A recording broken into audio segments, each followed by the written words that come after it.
राम जय राम जय जय राम। श्री राम जय राम जय जय राम।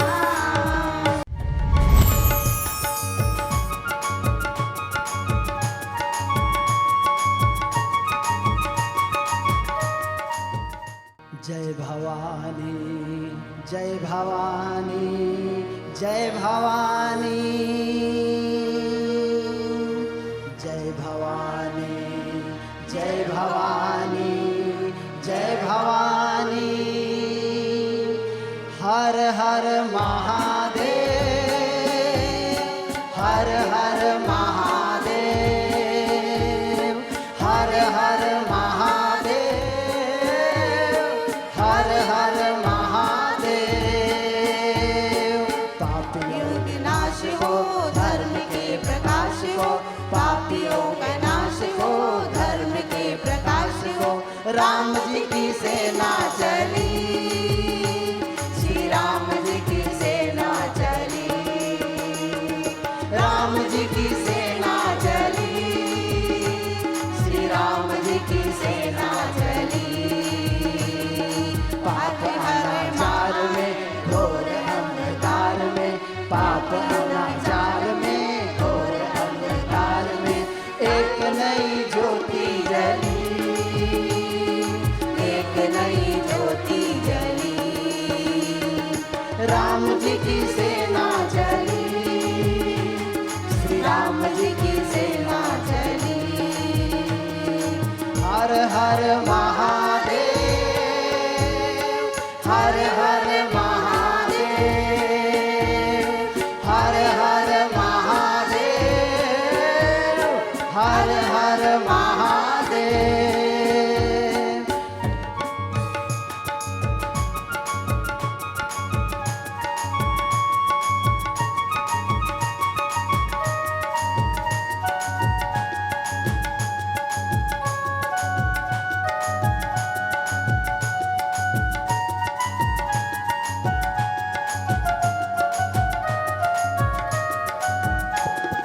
निश्चरहीन करेंगे धरती, यह प्रण है श्री राम का।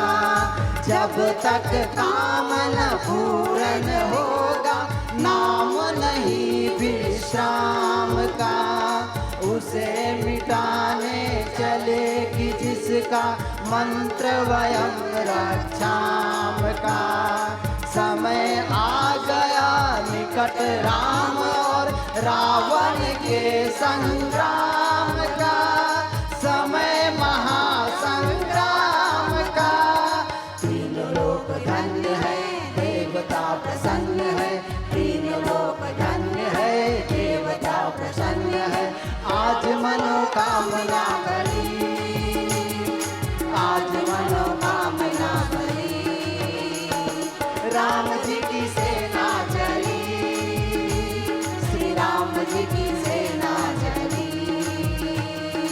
हर हर महादेव हर हर महादेव हर हर महादेव हर हर महादेव।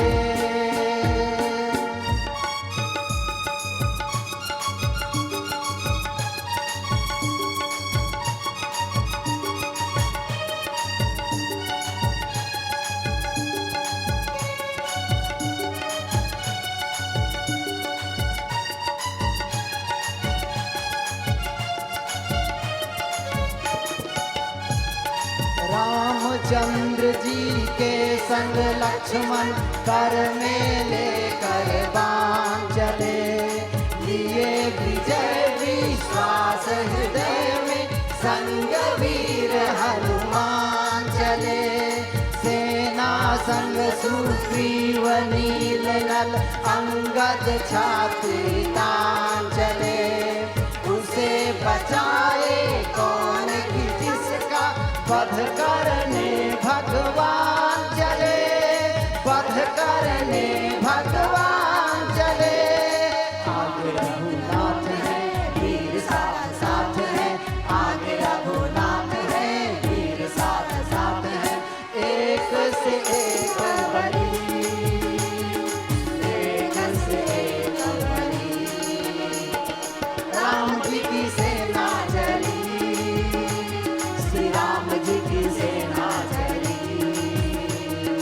हर हर महादेव, हर हर महादेव, हर हर महादेव, हर हर महादेव।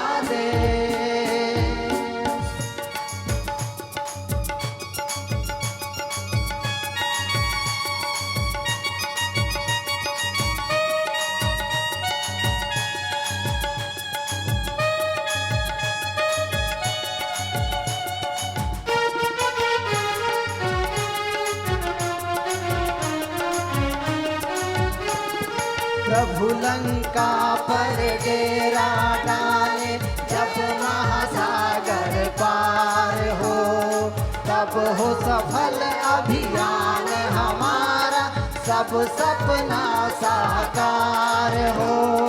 पाप अनीति मिटे धरती से, धर्म की जय जयकार हो। तब हो विजयी राम हमारे, जब रावण की हार हो, जब रावण की हार हो।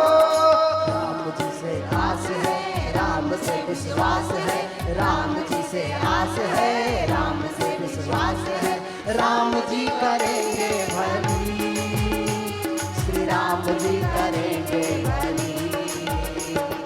राम जी की सेना चली, श्री राम जी की सेना चली।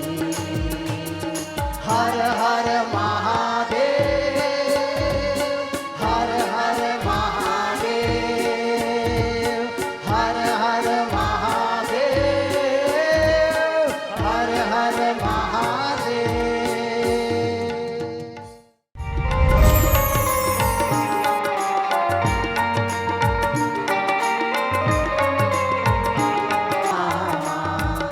महावीर विक्रम बजरंगी, कुमति निवार सुमति के संगी। कंचन वरण विराज सुवेशा, कानन कुंडल कुंचित केसा। हाथ वज्र और ध्वजा विराजे, कांधे मोज जनेऊ साजे। शंकर सुवन केसरी नंदन, तेज प्रताप महाजगवंदन।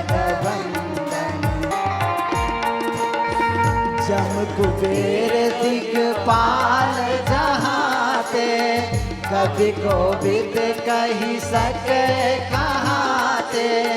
तुम उपकार सुग्रीव ही कीन्हा, राम मिलाए राजपद दीना। तुम्हरो मंत्र विभीषण माना, लंकेश्वर भय सब जग जाना।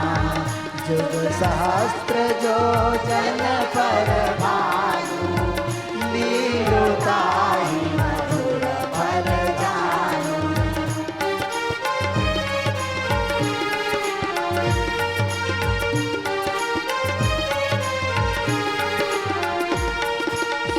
प्रभु मुद्रिका मेली मुख माही, जलधि लांघि गए अचरज नाही। दुर्गम काज जगत के जेते, सुगम अनुग्रह तुम्हरे देते। राम दुआरे तुम रखवारे, होत न आज्ञा बिनु पैसारे। सब सुख रहे तुम्हारे शरणा, तुम रक्षक काहू को डरना।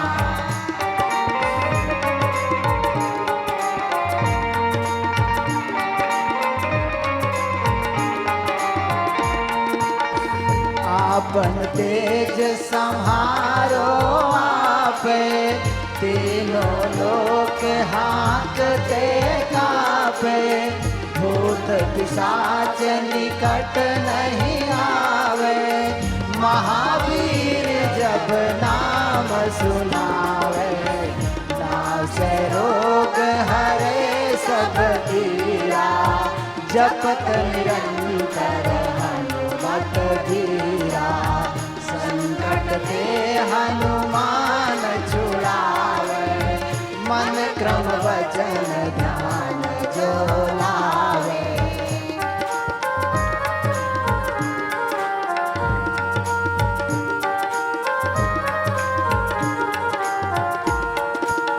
सब पर राम तपस्वी राजा, तिनके काज सकल तुम साजा। और मनोरथ जो कोई लावे, सोई अमित जीवन फल पावे। चारों जुग परताप तुम्हारा, है प्रसिद्ध जगत उजियारा। साधु संत के तुम रखवारे, असुर निकंदन राम दुलारे।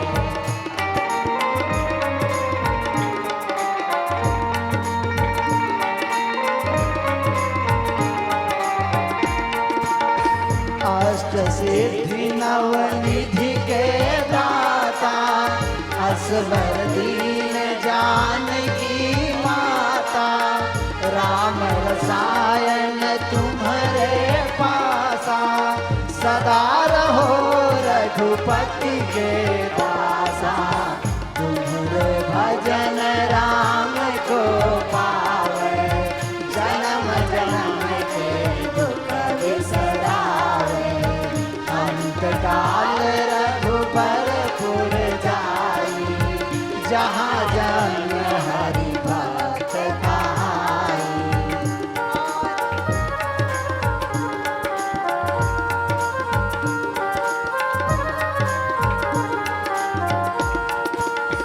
और देवता चेतन धरई, हनुमत से सर्व सुख करई।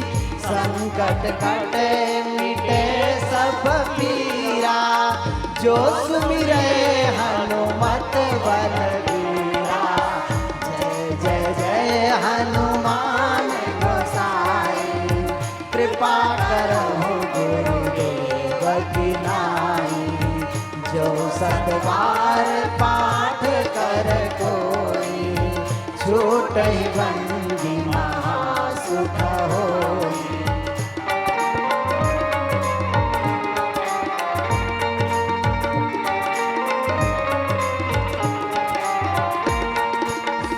जो यह पढ़े हनुमान चालीसा, होय सिद्ध साखी गौरीसा।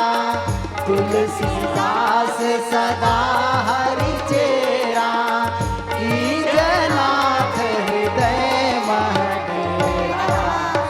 कीजनाथ हृदय मह डेरा। पवन तनय संकट हरन, मंगल मूर्ति रूप। राम लखन सीता सहित, हृदय बसहु सुरभूप। सियावर रामचंद्र की जय, पवन सुत हनुमान की जय। उमापति महादेव की जय।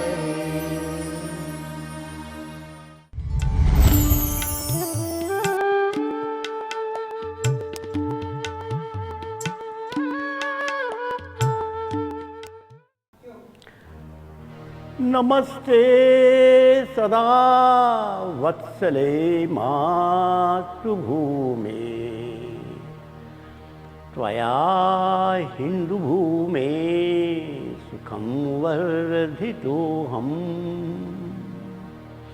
महामंगले पुण्यभूमे त्वदर्थे पतत्वेशकायो नमस्ते नमस्ते।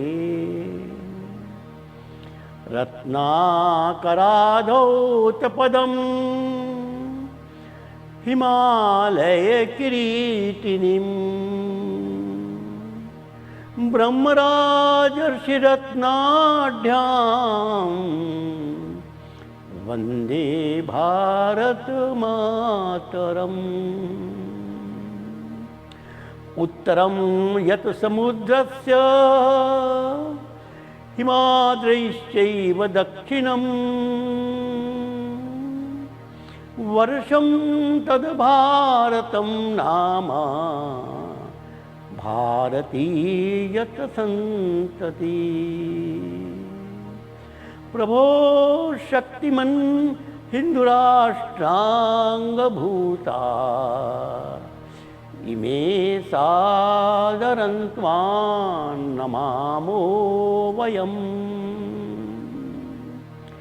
त्वदीयाय कार्याय बद्धा कटीयम् शुभामाशिषं देहि तत्पूर्तये। लोकाभिरामं रणरङ्गधीरं राजीवनेत्रं रघुवंशनाथं कारुण्यरूपं करुणावतारं श्रीरामचन्द्रं शरणं प्रपद्ये। श्रीरामचन्द्रं शरणं प्रपद्ये। मनोजवं मारुततुल्यवेगं जितेन्द्रियं बुद्धिमतां वरिष्ठं वातात्मजा वानरयूथमुख्यं श्रीरामदूतं शरणं प्रपद्ये। श्रीरामदूतं शरणं प्रपद्ये। विजेत्री च न संवता कार्यशक्तिर्विधायास्य धर्मस्य संरक्षणम्। परं वै भवन्ने तुमेतत् स्वराष्ट्रं समर्था भवत्वाशिषा ते भृशम्। भारत माता की जय।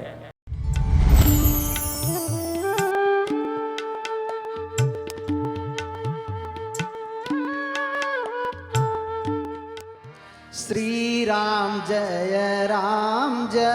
जय राम। श्री राम जय जय राम। श्री राम जय राम। श्री राम जय राम। जा पर कृपा राम के होई। जा पर कृपा राम के होई। जा पर कृपा राम के होई। जा पर कृपा राम के होई। ता पर कृपा करे सब कोई। ता पर कृपा करे सब कोई। श्री राम जय राम। श्री राम जय राम। श्री राम जय राम। श्री राम जय राम। राम काज लगी मम अवतारा। राम काज लगी मम अवतारा। एकल मैं हो जीवन सारा।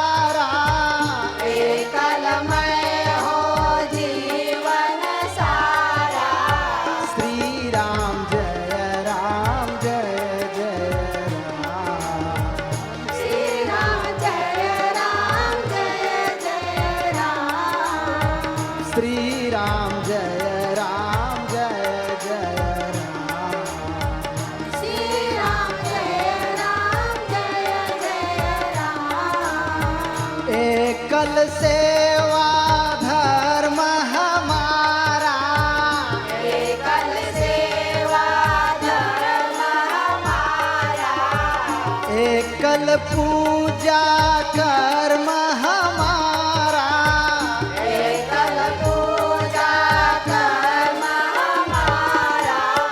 श्री राम जय राम जय जय राम, श्री राम जय राम जय जय राम, श्री राम जय राम जय जय राम, श्री राम जय राम जय जय राम, श्री राम जय राम जय जय राम, श्री राम जय राम जय जय राम। सबको मेरा नमस्कार। एक बार पुनः उद्घोष क्रांति राम की में आपका स्वागत है। पिछले सत्र में मैं पंडित दीनदयाल उपाध्याय जी की कहानी बता रहा था और मैंने ये भी बताया कि जब मैं आगरा का विभाग प्रचारक बना, आगरा जिले में ही एक गांव में पंडित जी का जन्म स्थल था। जन्म तो कहीं अलग हुआ, लेकिन उनका मूल परिवार वहाँ रहता था। हम लोग उस गांव में गए, हमने वो कुटिया देखी। ऐसा लगा कि कितना बड़ा अपराध हमसे हो गया। इतने निर्धन परिवार में पंडित जी का जन्म हुआ था और इतनी विलक्षण प्रतिभा। बचपन में ही उनके पिता और माँ का देहांत हो गया। मामा के यहाँ वो पढ़े। मामा रेलवे में नौकरी करते थे और इसलिए वो भी मामा के साथ उनका ट्रांसफ़र होता था, उनकी पढ़ाई होती रही। लेकिन एक अनुभव और सुना। मथुरा जिले में वो प्रवास पे आते थे और उनका नियम था कि प्रतिदिन शाखा में जाना चाहिए, लेकिन प्रवास के कारण शाखा में नहीं जा सकते थे। प्रातःकाल गाड़ी में है, प्रातःकाल शाखा नहीं जा सकते, सायंकाल सभा होती है। तो उन्होंने एक नियम बनाया कि चलो कोई बात नहीं, मैं शाखा नहीं जा सकता हूँ तो संघ कार्यालय में तो 5 मिनट के लिए जरूर जा सकता हूँ। तो उन्होंने नियम बनाया था कि वो संघ कार्यालय में 5 मिनट के लिए ही क्यों ना हो वो जाएंगे। मैं जब मथुरा में गया, वहाँ के कार्यकर्ताओं ने पंडित जी के बारे में बहुत सी कथाएं सुनाई। उसमें से एक बात ये बताई कि पंडित जी सायंकाल शाखा में आते थे और उसके पश्चात सारे स्वयंसेवकों को कार्यालय में बैठाकर उनको लेमन जूस का आकर्षण दिखाकर 10-10 पोस्ट कार्ड लिखवाते थे। ये वो समय था जब उनके पास साइक्लोस्टाइल मशीन नहीं थी, जब जनसंघ के पास कोई ऑफिस नहीं था और सूचना भेजने के लिए, पोस्ट कार्ड लिखवाने के लिए कोई कार्यकर्ता रख नहीं सकते थे। तो शाखा में वे स्वयंसेवकों को एक लेमन जूस देकर 10 पोस्ट कार्ड लिखाने का आग्रह करते थे। अब सोचिए, वो थे पंडित दीनदयाल उपाध्याय, जिन्होंने इस देश में राजनीति को एक नई दिशा दी। मित्रों, मैं पंडित जी घटना इसलिए भी सुना रहा हूँ कि जो बात त्रेता युग में विश्वामित्र ने राम जी को कही और राम जी ने विश्वामित्र की बात मानकर वनवास स्वीकार किया, वही बात पंडित जी ने भी आज हम सबको अंत्योदय योजना बताकर उसी का प्रतिपादन किया। अंतिम पंक्ति के अंतिम व्यक्ति का विकास ही देश के विकास की परिभाषा है। इस प्रकार राजनीति में रहते हुए मन में समाज, देश, गरीब, उसकी पीड़ा, बस यही राजनीति को रहते हुए भी तुमको सुधरने का अवसर देगी। तो मैं बता रहा था कि जब हनुमान जी जा रहे थे, राजनीतिक आकांक्षा ने उनकी गति को बंद किया, उन्होंने प्रहार करके उसको समाप्त किया। और इसके बाद हनुमान जी लंका पहुंचते हैं और लंका में एक बड़ा दुर्ग था, उछलकर वहां पहुंच जाते हैं। शिव जी उमा से कहते हैं, पार्वती से कहते हैं कि पार्वती, ये जो तुम देख रही हो, ये कोई इस कपि का प्रभुताई नहीं है, कपि की कोई शाबाशी नहीं है, ये सब तो राम जी की कृपा का प्रसाद है। और स्वयं हनुमान जी ने स्वीकार किया, जब वो वापिस आए मैं बताऊंगा। उन्होंने यही कहा, हे प्रभु, मैं कहाँ कर रहा था, आप करवा रहे थे, कर आप रहे थे, मुझसे करवा रहे थे। यह भावना मन में रहने वाला व्यक्ति सारी बाधाओं को पार कर जाता है।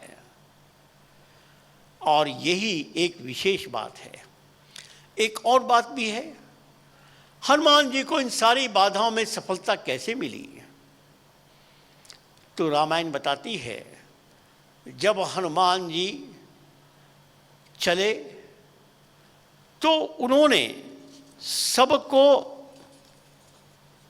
प्रणाम किया और सबके सामने विनम्रता पूर्वक जाने की अनुमति मांगी। अर्थात उनके मन में अहंकार नहीं था, उनके मन में भक्ति थी, प्रभु राम की शक्ति पर विश्वास था और उसके कारण वो सफल हो गए। अब लंका में पहुंचने के बाद हनुमान जी की क्या क्या स्थिति बनती है, हनुमान जी कैसे सफल होते हैं, इसके बारे में सुनेंगे। और इससे हमको यह शिक्षा मिलेगी कि एक कर्मचारी और एक कार्यकर्ता में क्या अंतर होता है। राम जी वाल्मीकि रामायण में वर्णन कर रहे हैं, अच्छा कार्यकर्ता कौन है। तो राम जी कहते हैं, जो व्यक्ति स्वामी के लक्ष्य को समझकर उसके अनुकूल, उसके द्वारा बताए हुए काम के साथ साथ उसके लक्ष्य के लिए अनुकूल काम करके आता है, वो उत्तम कार्यकर्ता है। जो व्यक्ति स्वामी के द्वारा बताए हुए काम के साथ कोई अलग सहायक काम नहीं करता है, वो मध्यम कार्यकर्ता है। लेकिन जो व्यक्ति बताए हुए काम को भी करने में आलस करता है, वो सबसे तृतीय श्रेणी का कार्यकर्ता है। हनुमान जी को बताया गया था सीता की खोज करके लाओ, लेकिन हनुमान जी ने वो तो किया ही जो राम जी ने काम कहा था, उसके अतिरिक्त और भी बहुत से काम किए। उसकी चर्चा अब हम लोग प्रारंभ करेंगे। पहले हम हनुमान जी के द्वारा विभीषण की खोज कैसे हुई, इसकी चर्चा करेंगे। चौपाई प्रारंभ करिए। लंका निशिचर निकर निवासा, यहाँ कहाँ सज्जन घर वासा। राम राम तेहि सुमिरन कीन्हा, हृदय हरष कपि सज्जन दीन्हा। तेहि सन हठि करहु पहचानी, साधु ते होय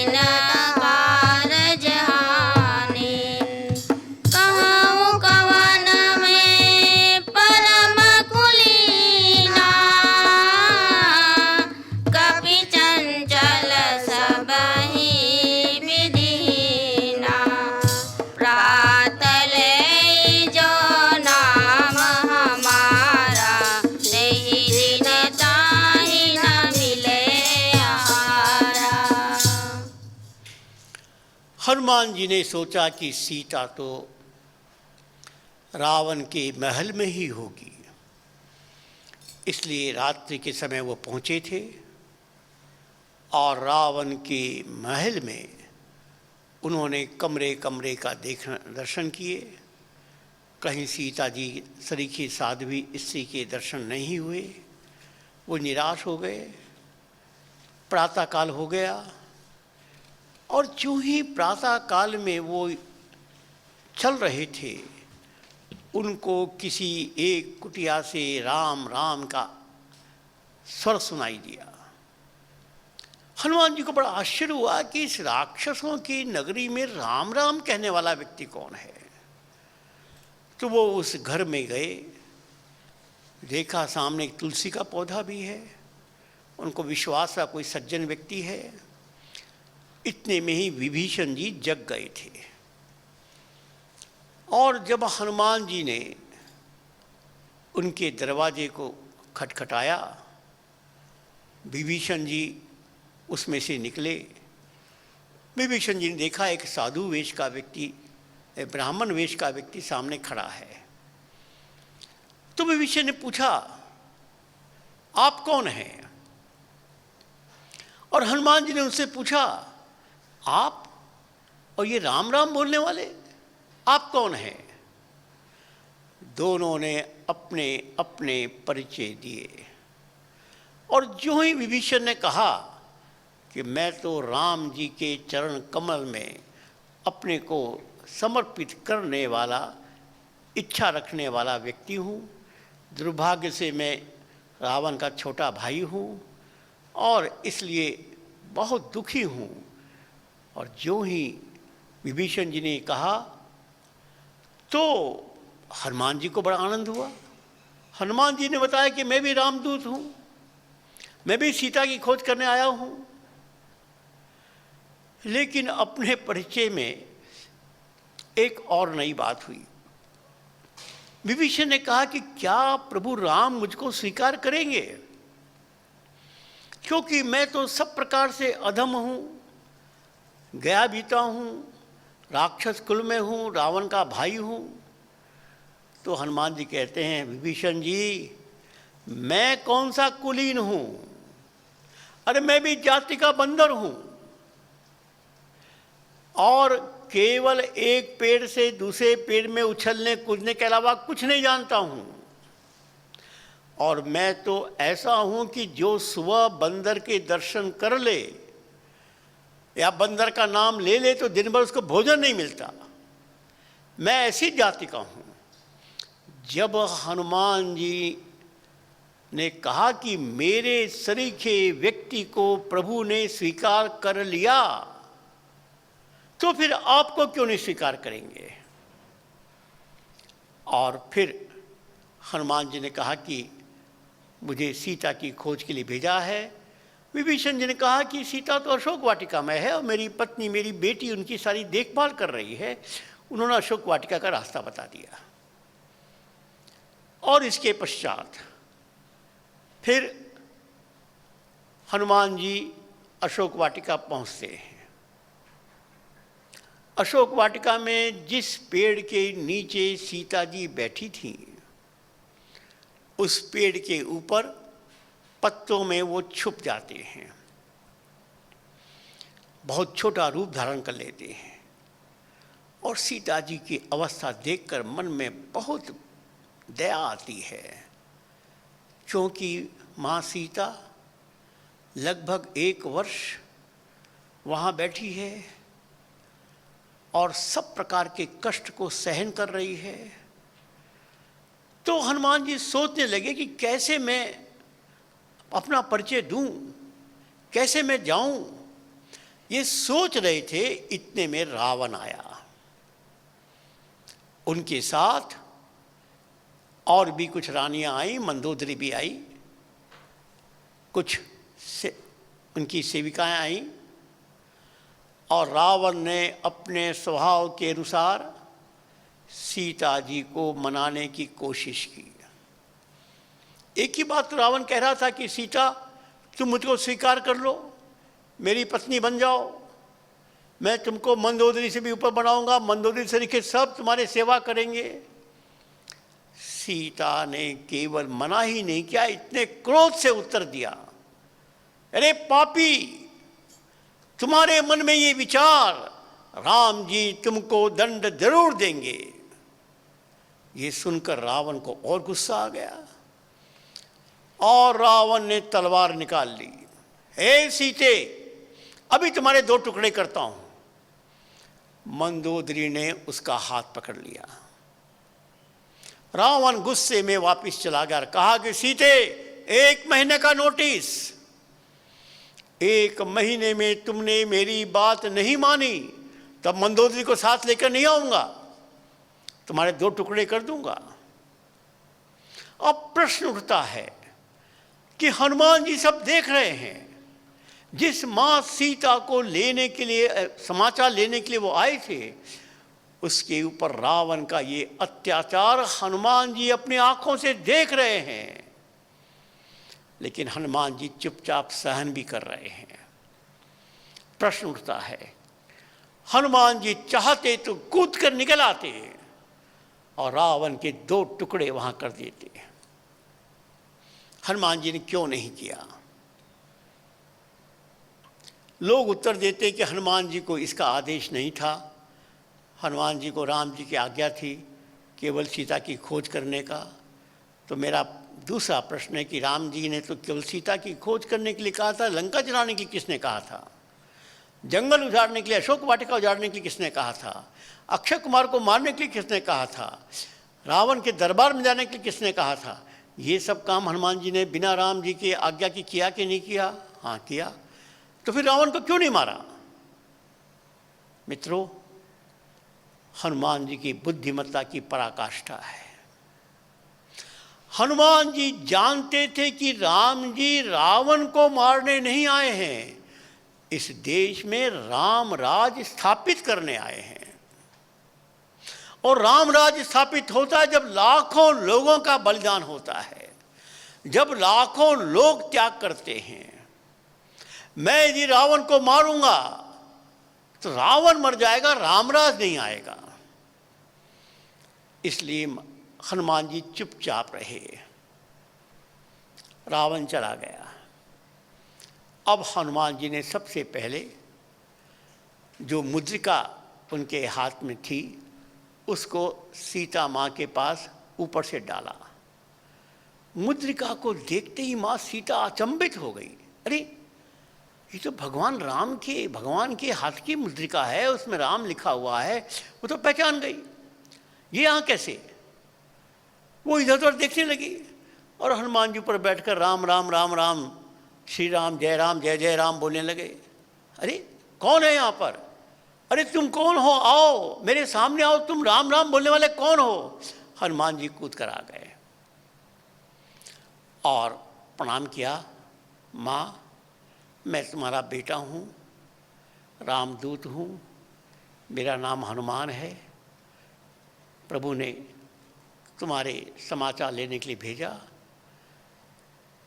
पहले तो सीता जी को बहुत संकोच हुआ, उन्होंने एक प्रकार से उनसे पर्दा किया कि पता नहीं कौन बंदर आ गया। तो पहला प्रश्न सीता जी ने यही पूछा, अरे राम जी तो मानव है और तुम बंदर हो, ये मानव और बंदर की दोस्ती कैसे हुई? तो हनुमान जी ने पूरी कथा सुना दी। सीता जी को बहुत अच्छा लगा। अब जब हनुमान जी ने राम जी का संदेश दिया, उनके बल, उनके विरह की बात की, सीता बहुत भावुक हो गई। कहने लगी, अरे हनुमान, क्या प्रभु मुझको मुक्त करा पाएंगे? क्या मैं उनका दर्शन कर पाऊंगी? वो जो विरह की बात कर रहे हैं, मैं तो विरह में जल रही हूं।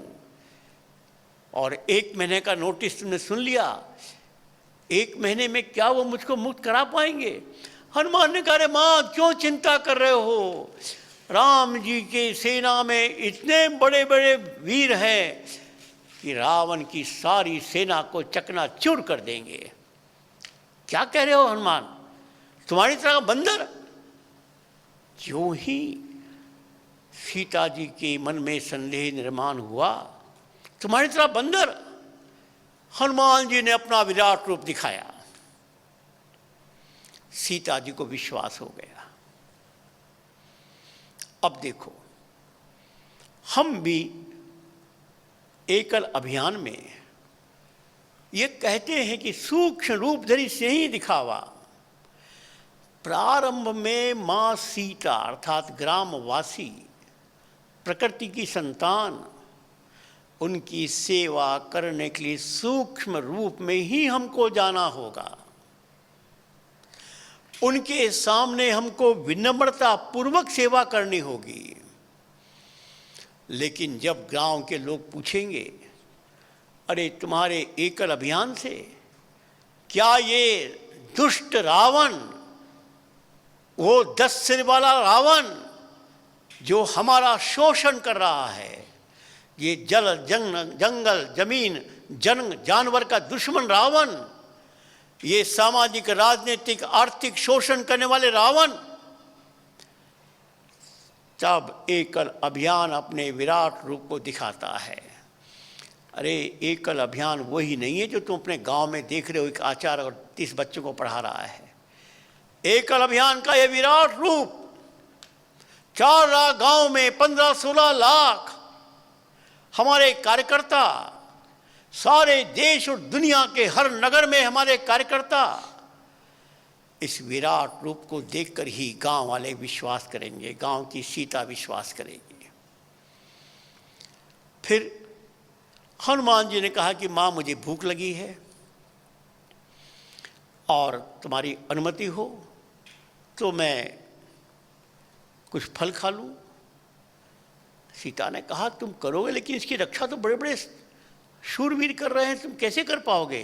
अरे माँ तुम बस अनुमति दे दो, बाकी बात मैं कर लूँगा, चिंता मत करो, मुझे भूख लगी है। माँ ने कहा अच्छा भी भूख लगी तो जाओ खाओ। हनुमान जी को तो मौका चाहिए था। चढ़ गया अशोक वाटिका के पेड़ों पर, उठा उठा कर पकड़ने लगे, पटकने लगे। फल तो खाने का बहाना था। सारे लंका में शोर मच गया, एक बंदर आया है, अशोक वाटिका को उजाड़ दिया। तो रावण के पास संदेश गया, रावण ने अपने लोगों को भेजा, बंदर को पकड़ के लाओ। उस हनुमान जी ने सारे सैनिकों को पकड़ कर गर्दन पकड़ के उठा पटक कर सबको मार दिया। फिर संदेश गया रावण के पास, उस बंदर ने सबको मार दिया। रावण ने सोचा बंदर और सबको मार दिया। अपने बेटे अक्षय कुमार का जाओ सेना लेकर जाओ, तुम उसको पकड़ के लाओ या उसको मार के लाओ। अक्षय कुमार जी गए और हनुमान जी ने उठा कर पेड़ उखाड़ कर ऐसा मारा, अक्षय कुमार जी भी समाप्त, सारी सेना समाप्त। अब तो रावण को लगा ये बंदर है, ये क्या है, कौन है ये? तो अपने बेटे मेघनाथ को कहा कि मेघनाथ अब तुम ही जाओ। मेघनाथ वहां गए, युद्ध शुरू हो गया। मेघनाथ को भी लगा रही ये तो हमको सबको मार देगा। मेघनाथ ने ब्रह्मास्त्र उठाया और जब ब्रह्मास्त्र हनुमान जी की ओर आ रहा था, हनुमान जी ने कहा यदि मैंने इस ब्रह्मास्त्र का सम्मान नहीं किया तो ब्रह्म हत्या का दोष लगेगा, क्योंकि ब्रह्मा जी ने दिया हुआ अस्त्र है। हनुमान जी उस अस्त्र के सामने नतमस्तक हो गए और मेघनाथ ने उनको रस्सियों से बांधकर ले गए रावण के सामने। वहां रावण से उनका वाद विवाद होता है। रावण के सारे जो दरबारी थे सबका मनोबल गिराने की कोशिश करते हैं, रावण को भी न जाने क्या क्या सुनाते हैं। और जब रावण गुस्से में उनको मारने का आदेश देता है तो विभीषण जी कहते हैं अरे किसी दूत को मारना उचित नहीं है, इसको और दंड दीजिए। तो रावण ने कहा कि बंदर को सबसे अधिक प्यारी होती है अपनी पूंछ, इसकी पूंछ में आग लगा दो। और हनुमान जी ने अपनी पूंछ इतनी लंबी की कि उसको कपड़ा और तेल लगाते लगाते लंका भर का सारा कपड़ा और तेल खत्म हो गया, लगा दिया आग। यही तो हनुमान जी को चाहिए था। हनुमान जी ने एक उछाल लगाई और सारी लंका को जला दिया। अब सोचो हनुमान जी ने सब क्यों किया। मित्रों, यही अंतर है कर्मचारी और कार्यकर्ता में। हनुमान जी को मालूम था कि प्रभु राम इस लंका पर चढ़ाई करेंगे, युद्ध होगा, और युद्ध में समाज का मनोबल सबसे बड़ा होता है। देखो, हमारे देश में इस समय चीन ने हमला किया है। चीन से सीमा पर लड़ेगी सरकार की सेना। सरकार है राजनीतिक नेताओं की। सरकार का मनोबल बनाती है समाज का मनोबल। समाज का मनोबल ऊंचा तो राजनीतिक नेताओं का मनोबल ऊंचा, राजनीतिक नेताओं का मनोबल ऊंचा तो सरकार का मनोबल ऊंचा, और सरकार का मनोबल ऊंचा तो सरकार की सेना का मनोबल ऊंचा। तब सेना युद्ध करती है। उसी सिद्धांत के हिसाब से हनुमान जी ने लंका वासियों के मनोबल को गिराने के लिए सारा ही उपक्रम किए। अक्षय कुमार को मारा और रावण के दरबार में जाने का बहाना भी उनको मिल गया मेघनाद के द्वारा, और उसके दरबार में सारे दरबारियों के सामने रावण को जैसा भी भला बुरा सुनाना था सुनाया। सबको लगा, रे राम जी का एक छोटा सा बंदर, यदि ऐसा है तो राम जी की सेना कैसी होगी। और हनुमान जी ने कह भी दिया, रे मैं तो बहुत सामान्य व्यक्ति हूँ, मुझसे भी बड़े बड़े लोग वहाँ शामिल हैं। सारे दरबारियों का मनोबल समाप्त। और लंकावासी जब देखा एक बंदर ने सारी लंका को खाक कर दिया, सारे लंका वासियों का मनोबल समाप्त हो गया। यह है हनुमान जी की विशेषता। मित्रों, हमको भी हनुमान बनना है। इसका मतलब क्या है? हमारे प्रत्येक परिवार को हनुमान परिवार बनना है। प्रत्येक परिवार के युवक को हनुमान बनना है, और 10 हनुमान के बीच में एक युवा योद्धा बनना है। क्योंकि यह चीन का हमला केवल बाह्य हमला ही नहीं है, आंतरिक हमला भी होगा। होगा क्या, हो रहा है। उनके सारे जो एजेंट हैं, ये साम्यवादी, माओवादी, नक्सलवादी, ये अर्बन नक्सल, ये बड़े बड़े पत्रकार, ये सेकुलर वाले लोग, ये जिहादी लोग, ये चर्च के लोग, ये सब मिलकर हमारे देश का मनोबल गिराने की कोशिश कर रहे हैं। आप देख रहे होंगे रोज के अखबार में कांग्रेस के नेता श्रीमान राहुल गांधी वही भाषा बोल रहे हैं जो भाषा चीन बोल रही है। पिछली बार कश्मीर के मुद्दे पर ये वही भाषा बोल रहे थे जो इमरान खान बोल रहे थे। ये कांग्रेस का नेतृत्व ही इस कौरव सेना का धृतराष्ट्र है, और इसलिए मोदी जी को बदनाम करने के लिए, देश को बदनाम करने के लिए अब तो अखबारों में ये आ गया है कि कांग्रेस का एक समझौता चीन की कम्युनिस्ट पार्टी से हुआ,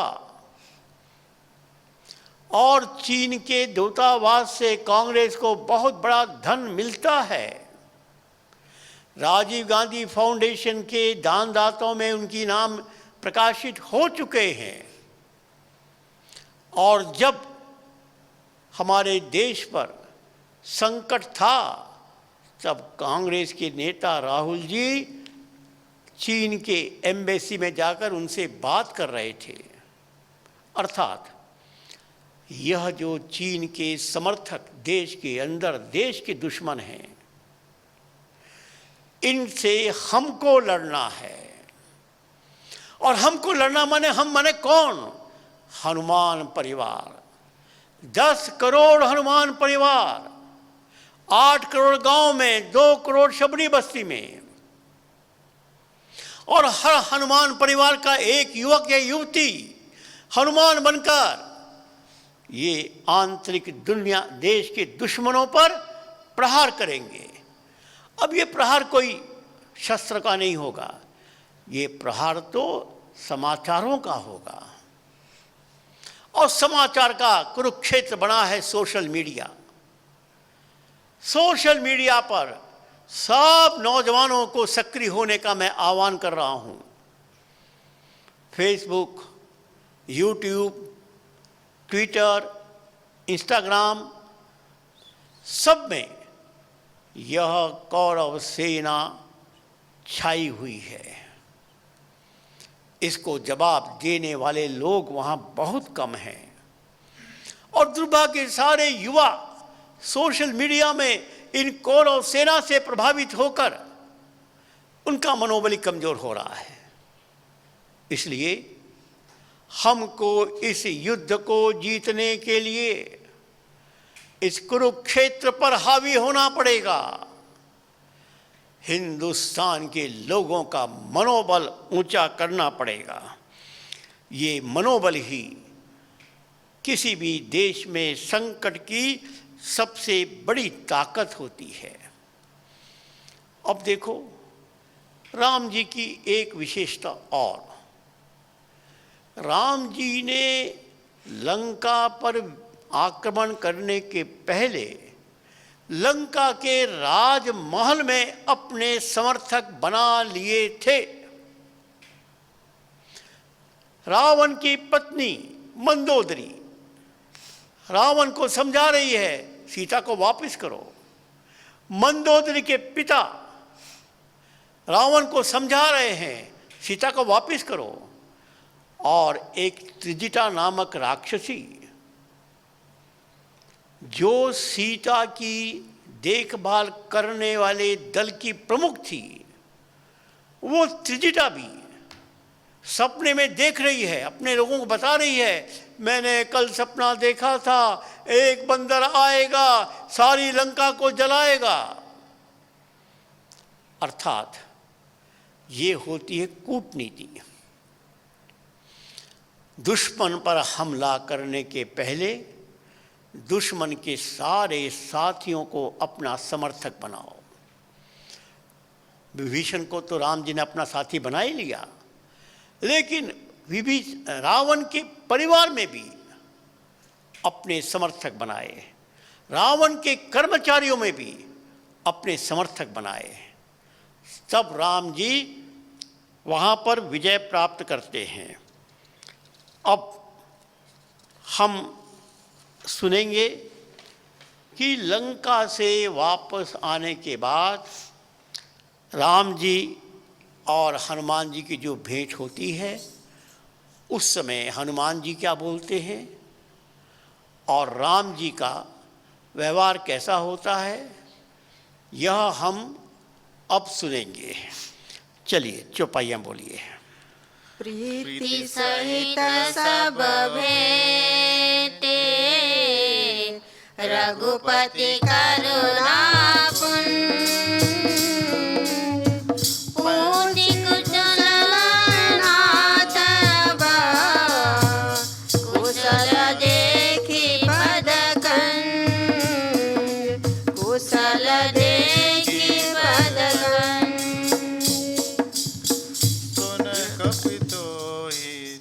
सुन कपित ही समान उपकारी, न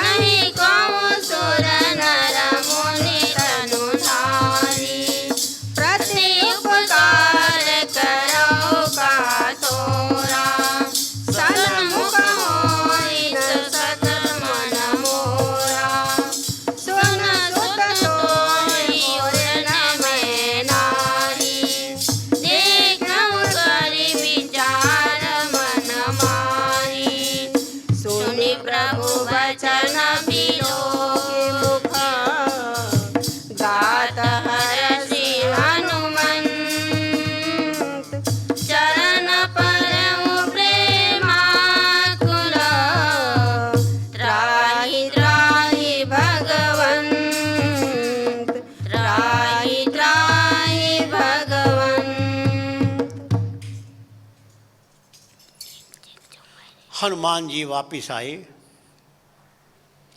और समुद्र के किनारे सब लोग प्रतीक्षा कर रहे थे, लेकिन हनुमान जी आते समय हर्षित होकर एक प्रकार से आवाज करते हुए आ रहे थे। जामवन जी समझ गए कि हनुमान प्रसन्न होकर आ रहा है, अर्थात काम बन गया। और जो ही हनुमान जी ने सारी बातें बताई, सब बड़े प्रसन्न हो गए, सब बड़े मस्त हो गए। और मस्ती में क्या किया, तो एक बहुत अच्छा बगीचा था सुग्रीव का, अंगद और उनके सब साथी उस बगीचे में घुसकर सारे बगीचे को उजाड़ दिया, जैसे हनुमान जी ने अशोक वाटिका उजाड़ी, खूब मस्ती की। ये समाचार सुग्रीव के पास पहुंचा, अंगद जी के नेतृत्व में सारा बगीचा उगाड़ दिया। सुग्रीव ने कहा कि ये कुछ शुभ समाचार है, अर्थात वो इतने प्रसन्न हैं, बिना शुभ समाचार के प्रसन्न नहीं हो सकते। और इसलिए जो ही हनुमान जी सामने आते हैं तो जामवन जी राम जी को सारी कहानी सुनाते हैं। अब राम जी के 3 व्यवहार को जरा ध्यान से सुनिए। पहला, जितने भी अन्य सैनिक गए थे, अन्य लोग थे, राम जी ने सबको कुशल क्षेम पूछा, सबको स्नेह दिया, सबको प्रेम पूर्वक मिले।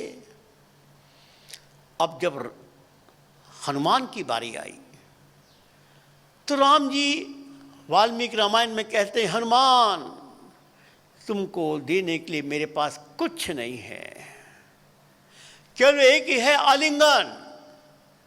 और राम जी ने हाथ बढ़ाया, हनुमान को आलिंगन में बांध लिया। प्रभु के आलिंगन से बड़ा और कौन सा पुरस्कार हो सकता है। लेकिन उससे बात, तीसरी बात और बड़ी हो गई। राम जी कहने लगे, हनुमान तुम्हारे ऋण से मैं कभी उऋण नहीं हो पाऊंगा। मैंने देख लिया है, जितने भी मुनि हैं, जितने भी लोग हैं, सबको समझ लिया, तुमसे बड़ा उपकारी और कोई नहीं है। हनुमान जी की प्रशंसा शुरू कर दी। जो ही हनुमान जी की प्रशंसा शुरू की, हनुमान जी क्या करते हैं, हनुमान जी त्राई त्राई मां मुझे बचाओ बोलते हैं। राम जी की चरणों में गिर जाते हैं, हे प्रभु मुझे बचाओ, त्राही त्राही भगवंता मुझे बचाओ। क्यों? क्योंकि हनुमान जी जानते हैं कि जब कोई बड़ा व्यक्ति प्रशंसा करता है, अहंकार पैदा होता है और अहंकार पतन का रास्ता दिखाता है। मित्रों, यह सिद्धांत हमारे संगठन में भी लागू होता है। जब कोई बड़ा अधिकारी, हमसे श्रेष्ठ अधिकारी हमारी प्रशंसा कर रहा है, समझ लो तुम्हारे पतन का रास्ता खुल रहा है। क्योंकि ये प्रशंसा अहंकार पैदा करेगी और अहंकार तो पतन के रास्ते पर ही तुमको ढकेलेगा। मैं एक उदाहरण देता हूँ। जैसे मेरे साथ इस समय कुछ कार्यकर्ता हैं। कुछ वर्षों के पहले एक रंजीत नाम का कार्यकर्ता था, उसको हम लोग प्यार से छोटू बोलते थे, और वो मेरे साथ साउंड सिस्टम लेकर चलता था। अयोध्या में मेरे कार्यक्रम हुए, वहाँ पर साउंड सिस्टम में कुछ खराबी आ गई, काम नहीं किया। उसके बाद हम लोग कानपुर गए थे। कानपुर में उन्होंने जो उसमें तार आदि खराब हो गया था उसको ठीक किया, और वहाँ वो साउंड सिस्टम बहुत अच्छा काम किया। मैंने वहाँ के कार्यक्रम के बाद छोटू को शाबाशी दी, छोटू तुम्हारा साउंड सिस्टम बहुत बढ़िया था। छोटू हाथ जोड़ कर खड़ा हो गया कि भाई साहब, श्याम जी, साउंड सिस्टम की प्रशंसा मत करिए, आप जिसकी प्रशंसा करते हैं वो बिगड़ जाता है। आप इस साउंड सिस्टम की प्रशंसा करेंगे, ये बिगड़ जाएगा। मैंने सोचा छोटू इतनी बड़ी बात कर रहा है। मेरे दिमाग में अनेक नाम ऐसे आ गए और बिल्कुल सच हुआ। जिनकी मैंने जरा अधिक प्रशंसा की वे बिगड़े ही नहीं, छोड़ के चले गए, रह भी नहीं पाए। क्योंकि प्रशंसा को सहन करने वाले पात्र में ताकत चाहिए।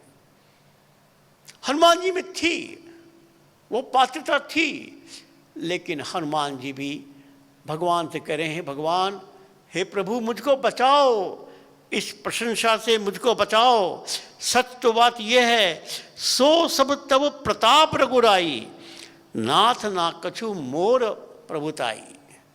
अरे भगवान, सब काम तो तुमने किया, मेरी विशेषता क्या थी? यही बात तो उमा से शिव जी कह रहे हैं।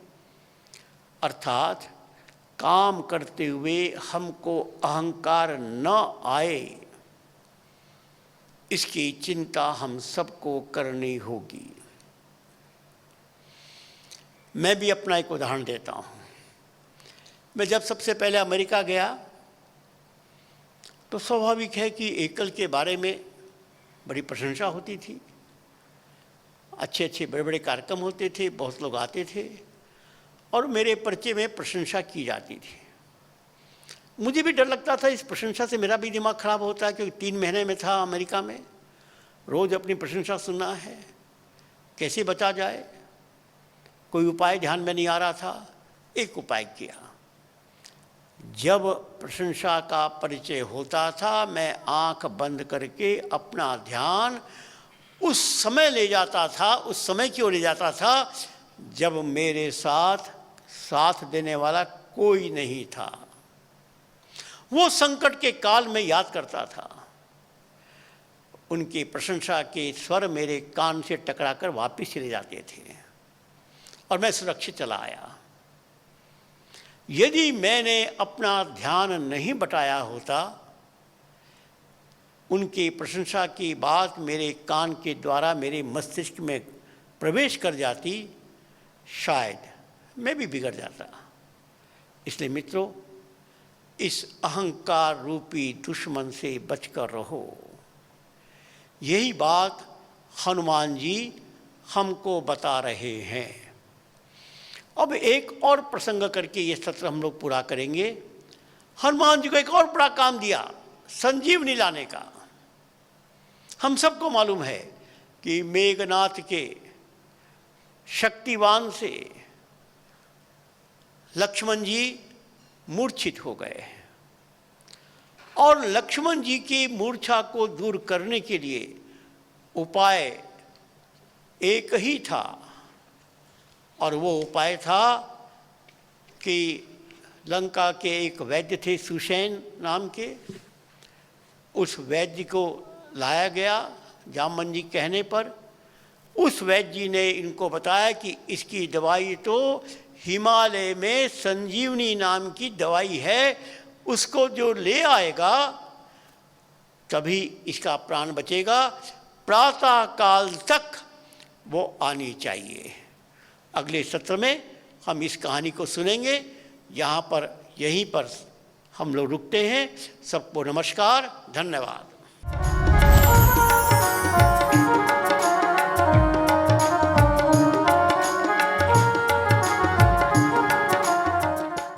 स्वावलंबी स्वाभिमानी भाव जगाना है, स्वावलंबी स्वाभिमानी भाव जगाना है। चलो गाँव की ओर हमें देश बनाना है, चलो गाँव की ओर हमें देश बनाना है। हर घर में गौ माँ की सेवा, पशुधन का हो पालन, गंगा माँ की रक्षा से हो धरती माँ का पोषण। बने औषधि गौमूत्र से, खाद ईंधन गोबर से। स्वच्छ रहेंगे स्वस्थ रहेंगे भाव जगाना है, जड़ी बूटी से खुशहाली हर गाँव में लाना है। स्वावलंबी स्वाभिमानी भाव जगाना है। चलो गाँव की ओर हमें फिर देश बनाना है। चलो गाँव की ओर हमें फिर देश बनाना है।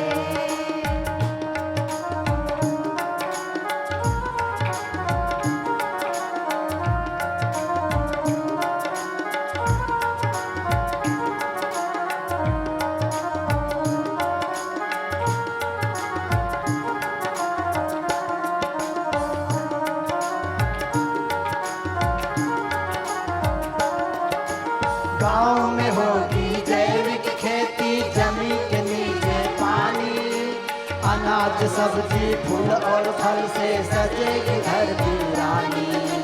कोई न होगा भूखा प्यासा, पूरी होगी सबकी आशा। स्नेह और सहकारिता का भाव जगाना है।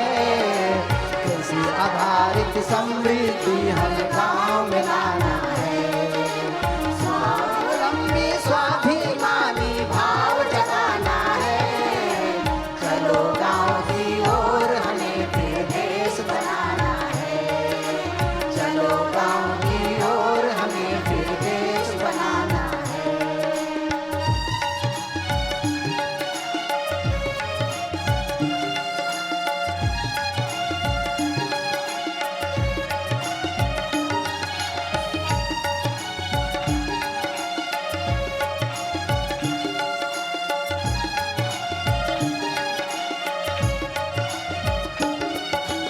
ग्राम उद्योग विस्तार से सबका निश्चित हो रोजगार। जिए सादगी से सब रखे मन में उच्च विचार। गाँव का हर बच्चा हो शिक्षित, हर युवा संस्कार सुरक्षित। ग्राम सभ्यता की जय हो यह भाव जगाना है। राम राज्य के सपने को साकार दिखाना है। स्वावलंबी स्वाभिमानी भाव जगाना है। चलो गाँव की ओर हमें फिर देश बनाना है। चलो गाँव की ओर हमें फिर देश बनाना है।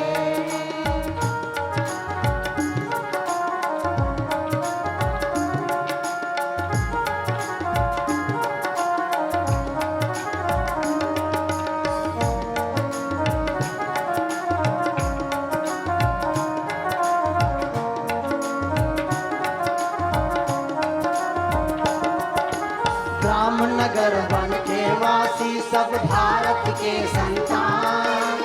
एक संस्कृति एक धर्म है, पुरखे सबके समान। ऊंच नीच का भेद भुलाकर, कंधे से कंधा मिलाकर, समरसता का गीत गाकर कदम बढ़ाना है। इस हेतु से तन मन धन जीवन लगाना है। स्वावलंबी स्वाभिमानी भाव जगाना है। स्वावलंबी स्वाभिमानी भाव जगाना है। चलो गाँव की ओर हमें फिर देश बनाना है। चलो गाँव की ओर हमें फिर देश बनाना है। चलो गाँव की ओर हमें फिर देश बनाना है। जय हनुमान जागो हनुमान। जय हनुमान जागो हनुमान। जय हनुमान जागो हनुमान। जय हनुमान जागो हनुमान। हनुमान जगाओ रे राम राज लाओ। हनुमान जगाओ रे राम राज लाओ रे।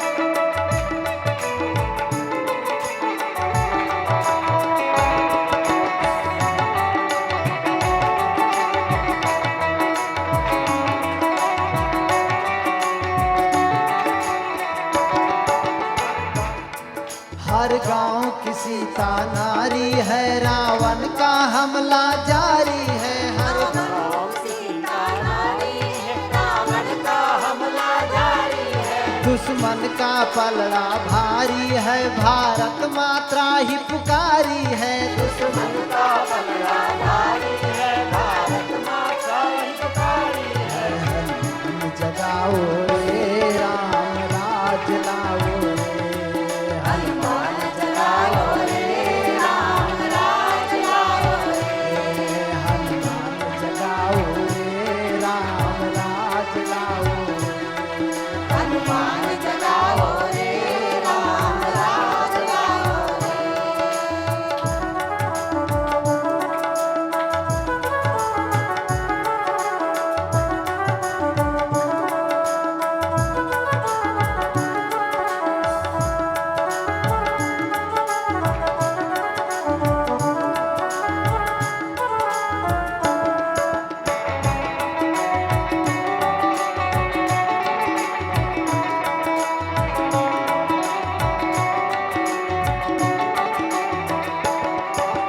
गांव गांव में जाना है, युवा शक्ति जगाना है। गाँव गाँव में जाना है, युवा शक्ति जगाना है। रावण को भगाना है, सीता को छुड़ाना है।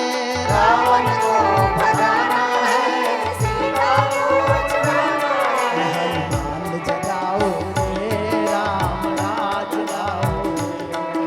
हनुमान जगाओ रे, राम राज लाओ रे। हनुमान जगाओ रे, राम राज लाओ रे। हनुमान जगाओ रे, राम राज लाओ रे।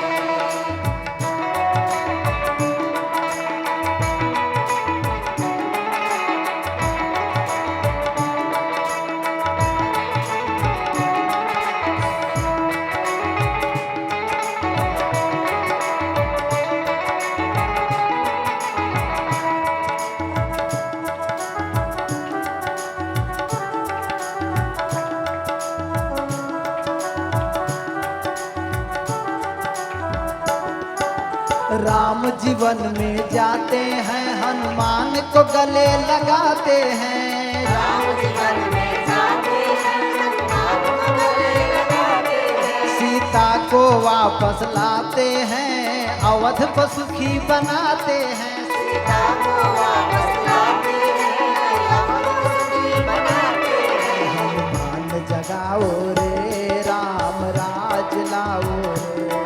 हनुमान जगाओ रे, राम राज लाओ रे। हनुमान जगाओ रे, राम राज लाओ रे। हनुमान जगाओ रे, राम राज लाओ रे।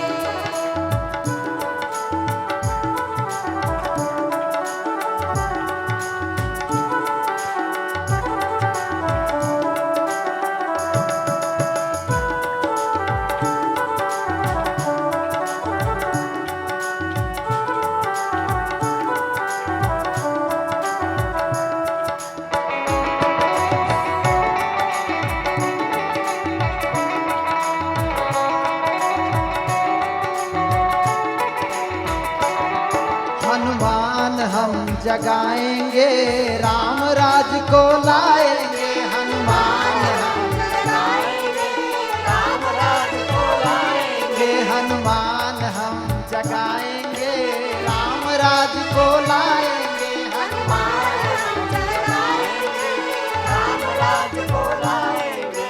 प्रभु के काम आएंगे, जीवन धन्य बनाएंगे। प्रभु के काम आएंगे, जीवन धन्य बनाएंगे। हनुमान जगाओ रे, राम राज लाओ रे।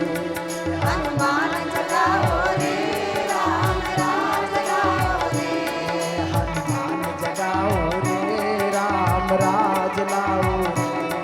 हनुमान जगाओ रे, राम राज लाओ रे। जय हनुमान जागो, जय हनुमान जागो हनुमान। जय हनुमान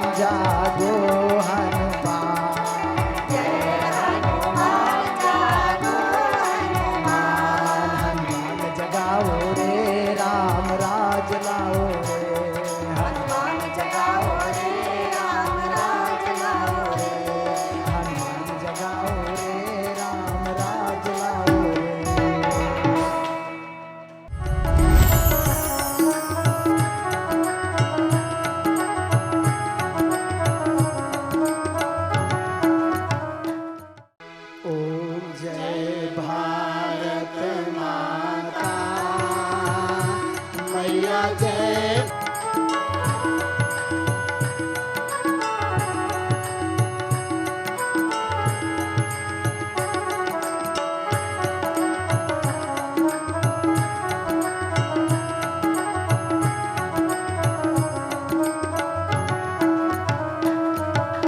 उत्तर हिमगिरि मुकुट सुहाए, मस्तक पर माता मैया, मस्तक पर माता। दक्षिण हिंदू सागर, दक्षिण हिंदू सागर, यस तेरे गाथा। ओम जय भारत माता। राम कृष्ण और महावीर बुद्ध, नानक सुत तेरे मैया, नानक सुत तेरे। बाल्मीक रविदास संत सब, बाल्मीक रविदास संत सब, गुण गाए तेरे। ओम जय भारत माता।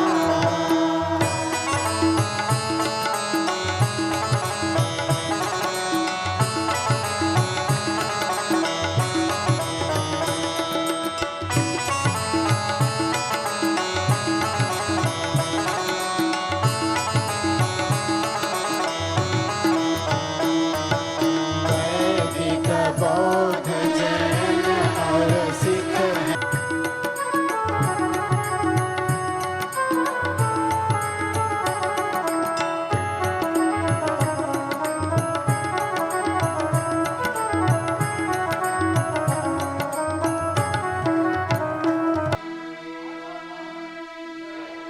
त्वमेव माता च पिता त्वमेव, त्वमेव बन्धु च सखा त्वमेव, त्वमेव विद्या द्रविणं त्वमेव, त्वमेव सर्वं मम देव देव।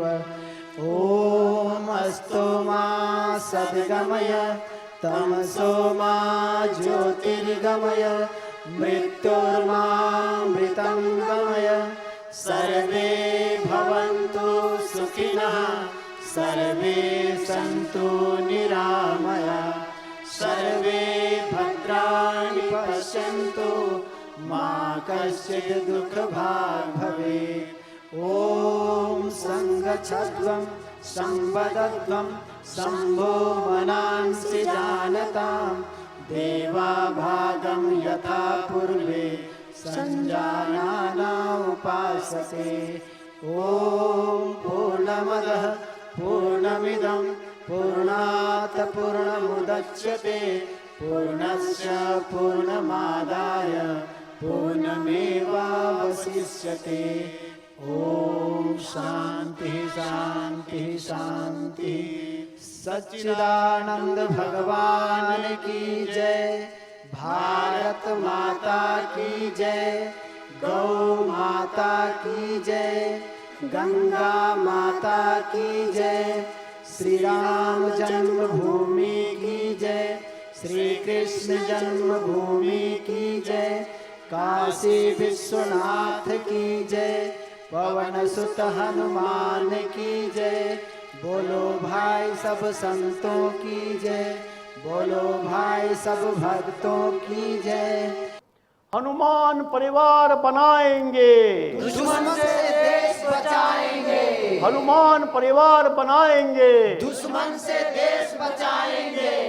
10 करोड़ हो हनुमान परिवार, उतने हो हनुमान तैयार। 10 करोड़ हो हनुमान परिवार, उतने हो हनुमान तैयार। घर घर में हो गो माता, हर आंगन में तुलसी माता। घर घर में हो गो माता। हर आंगन में तुलसी माता। गो माता या भारत माता, सदा रहेगा हमारा नाता। गो माता या भारत माता। सदा रहेगा हमारा नाता। भारत माता की हम संतान, हम बनाएंगे देश महान, भारत माता की संतान, हम बनाएंगे देश महान। भारत माता की, जय भारत माता की, जय भारत माता की। जय। धन्यवाद। श्री राम जय राम।